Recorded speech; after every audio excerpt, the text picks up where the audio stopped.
The question is find the coefficient of x raised to the power 6 into y raised to the power 3 in the expansion of x plus 2y total raised to the power 9. So let's see how we are going to solve the given problem. तो चलिए शुरू करते हैं.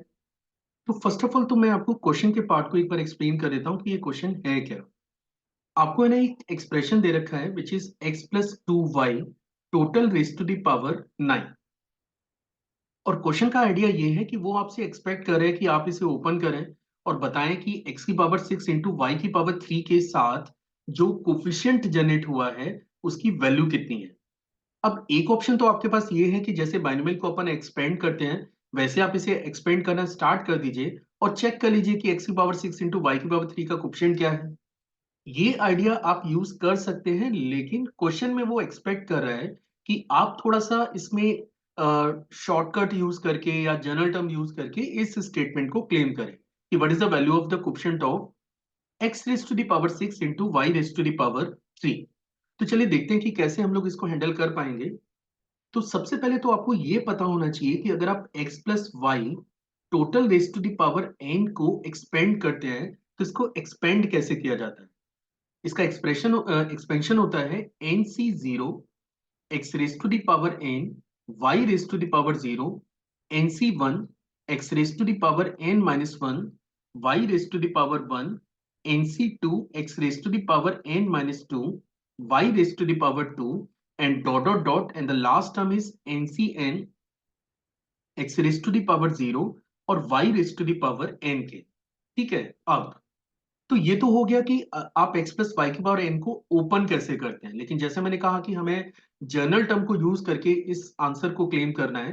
तो मैं अब आपको ये बता देता हूं कि इस एक्सप्रेशन का जो जर्नल टर्म है उसके लिए फॉर्मूला क्या है. The formula for the general term is t r plus one which is equal to n c r x raise to the power n minus r और y raise to the power r के. इसमें एक चीज आपको थोड़ा सा नोटिस करनी है कि इनकेस अगर आपको सीरीज का मान के चलिए फिफ्थवा टर्म रिक्वायर्ड है. मैं एक एग्जांपल के लिए आपको बता रहा हूं कि मान के चलिए आपको इस एक्सप्रेशन का पांचवा टर्म रिक्वायर्ड है. तो आपको ध्यान रखना है फिर आपको आर की जगह 5 सबमिट नहीं करना है, आपको आर की जगह 4 सबमिट करना है, जिससे 4 प्लस 1 ये फिफ्थ टर्म में कन्वर्ट हो जाएगा. तो एक तो ये चीज आपको याद रखनी है. दूसरा, अब आप चेक करिए कि जिस क्वेश्चन पे आप काम करने जा रहे हैं और जिस एक्सप्रेशन को आपने ओपन किया है वो मैच नहीं कर रहा है. तो मैं आपको बता दूं कि आपका x तो कॉमन है लेकिन n की वैल्यू आपके पास 9 है. और ये जो y है आपको क्वेश्चन में ये 2y दे रखा है. तो आपको ध्यान रखना है कि ये जो y है यहाँ पे y ना आके 2y आएगा. चलिए अब मैं जनरल टर्म को लिखना शुरू कर देता हूं. तो टी आर प्लस वन जो कि इस एक्सपेंशन का जनरल टर्म होगा, एक बार एक्सपेंशन भी हमें नोट करना चाहिए.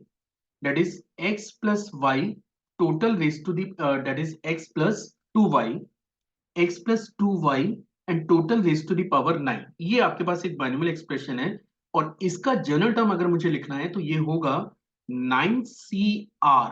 सबसे पहले x raise to the power 9 minus r और y की प्लेस पे आपको सबमिट करना है 2y and total raise to the power r के. अब अगर मैं इसको फर्दर सिंप्लीफाई करूं तो आप इसे लिख सकते हैं T r plus one is your 9cr x raise to the power 9 minus r और यहाँ पे 2 रेज टू दावर आर और y raise to the power r के. या फिर आप इसे लिख सकते हैं 9cr 2 raise to the power r x raise to the power 9 minus r और y raise to the power r के. अब आपको चेक करना चाहिए कि आपके क्वेश्चन का जो पार्ट है उसमें किस टर्म का कोफिशिएंट आपको निकालना है. आपको निकालना है x की power 6 coefficient of x raise to the power 6 into y raise to the power 3 का.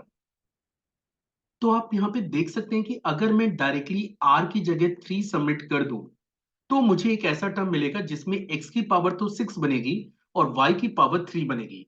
और यही आइडिया आपको लीड करेगा इसके रिजल्ट की तरफ. तो चलिए आगे बढ़ जाते हैं. तो मुझे बेसिकली करना क्या है, मुझे पूरे एक्सप्रेशन में r की जगह 3 सबमिट करना है. अब इससे दो बेनिफिट होंगे. एक तो मुझे ये पता लग जाएगा कि ये टर्म कौन सा टर्म है जो इस टाइप के एक्सप्रेशन को जनरेट करेगा, क्योंकि जैसे आप r की जगह 1 सबमिट करेंगे तो पता लगेगा ये वैल्यू फोर्थ टर्म में कन्वर्ट हो जा रही है. मतलब t 3 प्लस 1 जो कि सिंपली t4 भी है, this is equal to 9cr मतलब इसको हमें लिखना होगा 9c3। इसके बाद 2 raise to the power r, तो ये बनेगा 2 रेस टू द पावर 3। इसके बाद x raise to the power 6 into y raise to the power 3 के। अब क्वेश्चन में पूछा गया था कि x की power 6 into y raise to the power 3 का कोफिशियंट बताइए। तो कोफिशियंट एग्जैक्टली ये डाटा है जो आपको सॉल्व करना है। तो 9c3 into 2 raise to the power 3 को आपको सॉल्व करना है। तो ये बनेगा 9 factorial divided by 3 factorial 6 factorial into 8। और इसको अगर आप फर्दर सिंप्लीफाई करेंगे then the value of the given expression is 675।